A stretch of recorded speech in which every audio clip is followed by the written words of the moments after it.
How's it going, everyone? Today we are talking about Oppenheimer. I'm sure some of you, probably most of you, have already seen this, and you might say that I'm a little bit late. I actually think you guys are a little bit too early to watch this film. I was definitely on time, you know, a few months after it came out.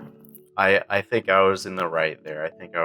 But anyways, so I just wanted to jump in and kind of give my 2 cents on this movie, since I thought it was a real banger of a movie, no pun intended. This movie starts off like very abstract, and honestly I was a little bit confused when first kind of watching this film. I didn't know what was going on at first. They were just showing this otherworldly, like flash looking visions throughout the whole beginning, and pretty much I'd say throughout the whole movie, just these weird visions that supposedly like Dr. Oppenheimer would see, which makes me feel like he was tripping on acid or something like that. I'm sure most of you know this follows the story of a Mr. Dr. Oppenheimer, Robert, I think is his first name, Robert Oppenheimer, and he is considered like the father of the atomic bomb because he is like a very smart guy, and he kind of oversees like the entire process of making the bomb. It basically shows his entire life story, at least through World War II, and making the atomic bomb, which I thought that the movie did a very well job of doing that, because it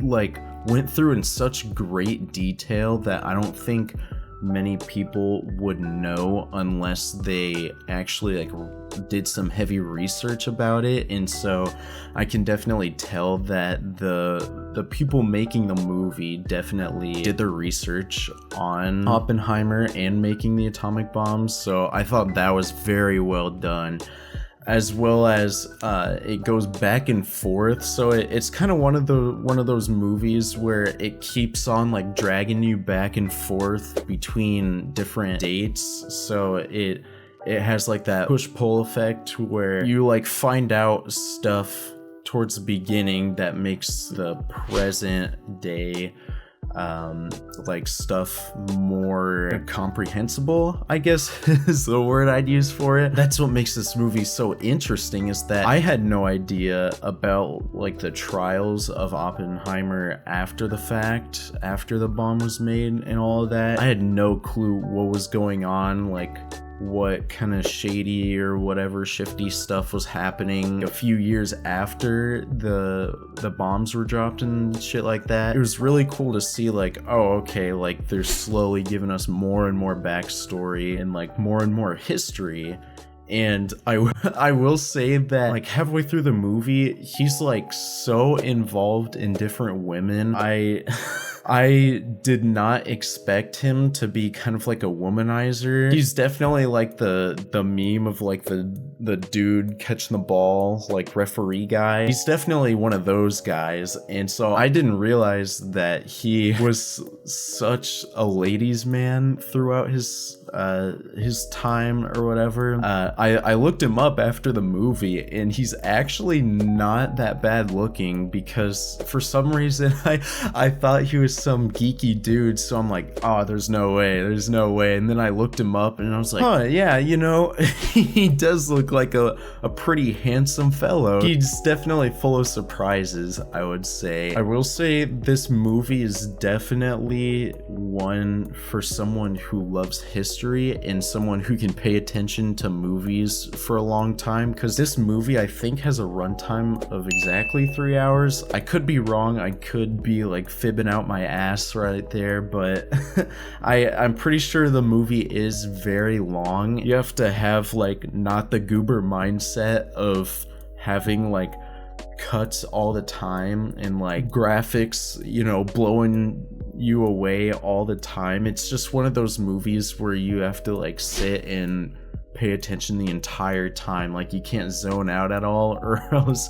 you're gonna miss something important. Of course, I'm not like a physicist or a doctor or anything like that, So I felt like kind of a dummy, like in the theater. Sometimes they'd be talking about shit and I'm like trying to focus as hard as I can on the movie, but I can't figure out what they're trying to say. I don't think they did that too often though, is the thing. I think they did a very well job of explaining it in like my terms, like dumb people terms. This movie also shed some light on some questionable actions done, like especially with the United States in World War II, which I thought was really interesting because being a fellow United States born person, you know, they don't teach you about like if it was, you know, morally wrong or not that we dropped the bombs on Hiroshima and Nagasaki. It was really cool to show that kind of moral battle after being dropped and how like some people you know, higher up didn't really have that moral dilemma, which poses a bigger problem. But I just thought that was so interesting to show them in that light when being a student in America, they don't show you that kind of thing at all. So I thought that was so interesting and such a great like filmmaker choice. With that being said, I don't want to spoil too much of the story. I'm sure a lot of you have already seen the movie, so you're just kind of here because the movie was good maybe and you want to do whatever. But this movie was jam-packed full of great actors, especially Cillian Murphy.